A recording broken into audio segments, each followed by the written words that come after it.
It's a normal day in Hong Kong when suddenly the biggest tsunami in history hits the city, quickly flooding the streets and filling up the buildings. People run away in panic trying to find a safe spot where to hide.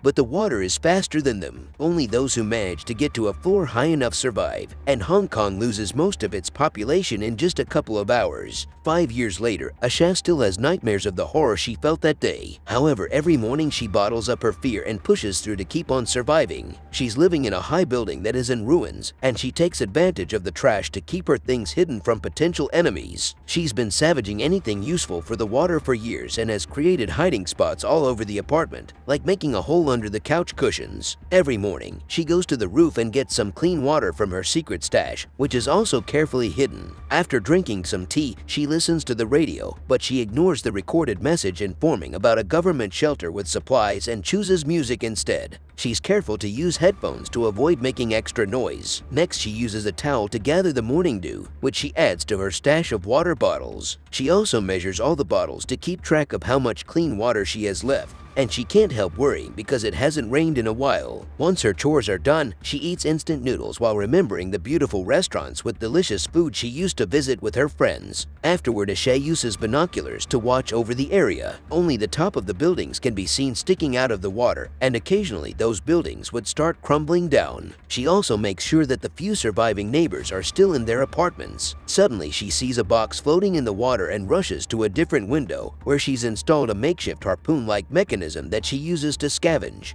With one quick shot, she manages to catch the box, but when she tries to pull it in, something in the water drags the box down and makes her hit the edge of the window, hurting her arm. Asha ignores the pain and keeps on pulling against the mysterious strength, falling back from the whiplash when the creature finally lets go of it. Then Asha brings the box inside, and the animal has its revenge by sending a wave against her. The box mostly has trash in it, but she also finds a bottle of alcohol. On her way back to the roof, Asha stares at the door at the end of the corridor before moving again, clearly upset. On the roof, she uses the alcohol to clean her wound before wrapping it up and drinking the pain down. In the evening, she hears screaming and looks outside to discover 2 boats of violent scavengers have come by and are attacking the neighbors. There's also a man on the other roof looking at her building, so Asha hides for a few seconds before looking again. It seems the boats are coming to her place, so she rushes downstairs, hides all her daily things, covers her mattress, and even throws some dirt on the hallway to make it look live-in. Then she hides behind a fake wall in a closet, making sure to keep silent as the scavengers get into the room and begin looking around for food, even checking the closet. Thankfully, they don't find anything,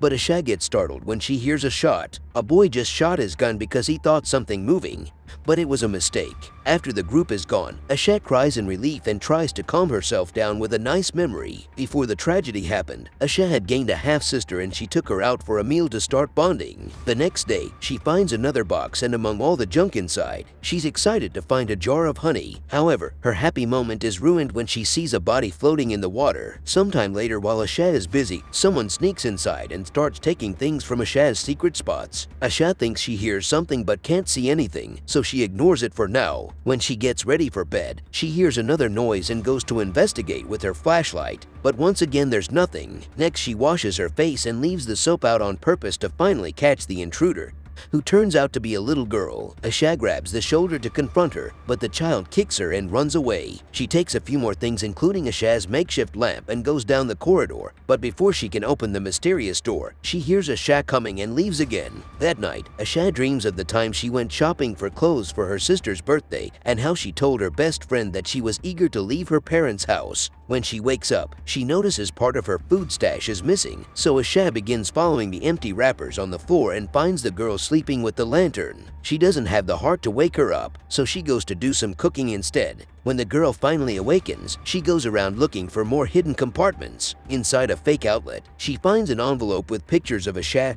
and her sister, only to be caught red-handed. The child runs away and Asha hurries to put the pictures back in their place, not noticing she accidentally dropped one. Afterward, she makes a second portion of noodles and brings it to the child while remembering the night of her sister's birthday dinner. Their parents gifted her the family's necklace, which made Asha angry because as the first child, she was supposed to get it. An argument ensued and and Asha ended up leaving. Back to the present, it's shown that Asha is wearing that necklace now. The girl ignores the food offer, so Asha leaves it next to her and leaves. The child eats it all, and moments later, she notices Asha left a mattress for her too. She doesn't use it, but the next morning, she gives Asha back all the things she stole. For lunch, Asha makes 2 portions of noodles again and leaves one for the girl to then go eat on the roof. However, the child soon joins her and copies everything she does, causing them to laugh and bond. It makes Asha remember the happiness of her old life again. In the evening, the girl finally accepts to take the other mattress and sleeps next to Asha. Soon she starts crying and tries to hide it, but Asha tells her it's okay to cry and be scared. The girl misses her family but thinks she'll see her mom soon because she's building a boat to find it. She also mentions her name as Hey Hey. After another night full of nightmares, Asha takes Hey Hey with her to the roof to go through the routine. Hey Hey is playing around with the door and removes the tape Asha put on the lock, so when the door accidentally closes, they can't open it from the outside. Asha is upset, but Hey Hey immediately shows her she can pick locks and opens it again. Later, while Asha is getting a new meal ready, she realizes her necklace is missing. At that moment, she hears some noises and looks out the window to discover the scavengers are back, so she asks Hey Hey to stay silent while they wait until they're gone. Later, while Asha helps Hey Hey get clean, the girl asks her to leave together, but Asha refuses. She says this is her home and that there's nothing out there anyway. Then Asha asks Hey Hey if she took her necklace, but Hey Hey says she didn't and runs to another apartment, offended by the accusation. In the evening, Asha has dinner alone and notices there's water missing, so she goes to investigate and discovers Hey Hey took it to wash. This triggers another memory of her hearing news of a typhoon coming to neighboring countries and how she fought with her mother, who wanted her to get married and be a good wife. That night, the nightmares get worse and Asha keeps seeing all the bodies in the water. When she wakes up, for a second she mistakes Hey Hey for her sister. Afterward, Asha teaches Hey Hey how to deal with the electricity in the building, but Hey Hey interrupts to ask about the door at the end of the corridor. Asha asks her to ignore it because that room stinks and if they open it, the smell will spread everywhere. Another memory shows Asha watching the news, which was reporting the complete destruction of Singapore by the floods. Her mother turned off the TV and told her about the next family meeting, but Asha couldn't go. Another argument ensued and Asha told her family they made her feel like a prisoner before leaving the apartment. Back to the present, Hey Hey is using the radio and hears the message about the shelter, so she rushes to Asha to ask to go there. Asha refuses, explaining it's dangerous to go out. An argument ensues, so Hey Hey calls Asha angry and bitter and leaves the room. Following her into the other room, Asha discovers Hey Hey is building a raft with trash. She's also got a flare gun. Asha immediately takes it from her and makes a confession. Some time ago, she tried to leave, and the situation out there was so horrible that she had to come back. After they reconcile, Asha remembers how her sister followed her out of the apartment after the fight with her parents, asking her not to go. Asha explained it was time for her to move out, but she promised they would still hang out. The next morning, it's finally raining, so Asha and Hey Hey rush to the roof to gather lots of water and put it away properly. While they're working, Hey Hey notices that Asha's necklace had simply fallen. Then Asha discovers the photo that got left behind and she's overwhelmed with memories, so Hey Hey comforts her and reminds her they have each other. When Asha goes to bed, she's surprised to find something under her pillow. It's her necklace, which fell because the clasp is broken. Feeling bad about how she treated Hey Hey, the next morning Asha begins working non-stop until she manages to build a raft. Hey Hey gets super excited, and Asha remembers the night of the argument again. Her sister was trying to tell her she left the necklace in Asha's jacket when suddenly people in the street started to run and panic because there was a huge tsunami behind them that hit the streets in seconds. Back in the present, Asha decides to gift Hey Hey her necklace. Sometime later, the duo gathers supplies to get the raft ready to leave. Hey Hey is listening to the radio and the headphones accidentally disconnect, causing the music to loudly echo in the room. Asha rushes to turn it off, but soon they hear the voices of the scavengers outside. Panicking, the duo rushes to hide all their personal objects as fast as possible. Then Asha pushes Hey Hey into the hole behind the fake closet wall. There isn't enough room for both of them there, so Asha will be hiding in the stinky room. Soon the scavengers enter through the window, but Asha hides just in time in the stinky room, where she finds her old family pictures because this is her old apartment. The scavengers start a much more violent search this time,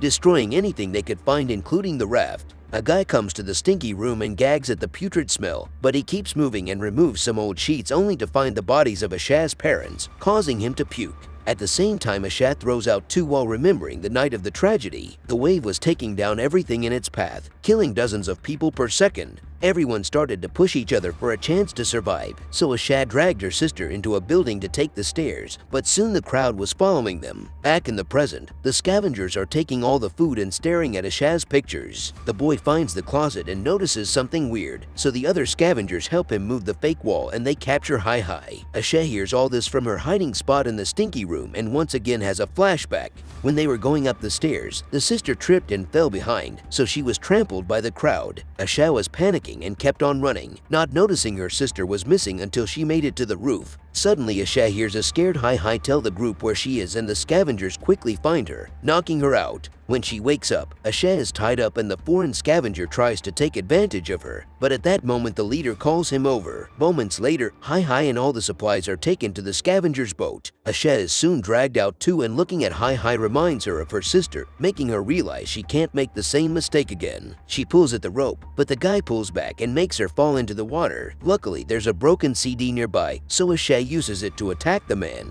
which causes him to angrily try to drown her. After some struggle, Asha finally reaches the flare gun in her pocket and shoots the guy, killing him. The other scavengers hear all the noise and come back into the building, but they don't see Asha. As the group splits to search, a big guy hears Asha cry and comes after her, but this is part of her trap. She makes him fall with some rope, then uses a guitar to beat him to death. Next, she takes his knife and runs into another room to turn on the radio. Soon a scavenger follows the noise and Asha jumps on him from behind, stabbing him with the knife. It's not enough and the guy starts fighting Asha, throwing her on a mattress to try to choke her. Thankfully, she manages to reach the knife and starts stabbing him repeatedly until he's dead. Then the female scavenger also hears a noise and finds a can with fire inside. Asha surprises her by throwing oil on her and pushing her into another room, where she sets her on fire before blocking the door to let her burn slowly. The leader hears her screaming and moves in that direction, but when he takes the stairs, Asha jumps on him to stab him. Another fight ensues, during which the leader hits Asha a couple of times before trying to choke her. Asha continues to struggle and reaches up to grab the light tube, causing darkness to take over as she beats the guy to death with it. When she turns on her flashlight, the boy shows up and opens fire, so Asha immediately runs to the roof. The boy goes after her, and as soon as he steps outside, Asha closes the door after having removed the tape, trapping the scavenger on the roof. The boy starts begging for help with an innocent voice and Asha considers taking pity on him, but soon he starts shooting at the door, so Asha leaves. There's only one scavenger left on the boat, watching over Hai Hai. Asha goes to the window and uses her harpoon-like device, but she misses the shot and it falls in the water. When the guy moves to check on the noise, Hai Hai uses the chance to push him off the boat, but the man grabs her and makes her fall too. A desperate Asha jumps into the water to save her while the man resurfaces nearby, only to be eaten by the sea creature. After a few seconds of silence, the duo resurfaces too, all safe and sound. They swim to the boat and finally get going, knowing that all the supplies the scavengers stole will keep them going until they find the shelter. That night, Asha finally sleeps without nightmares.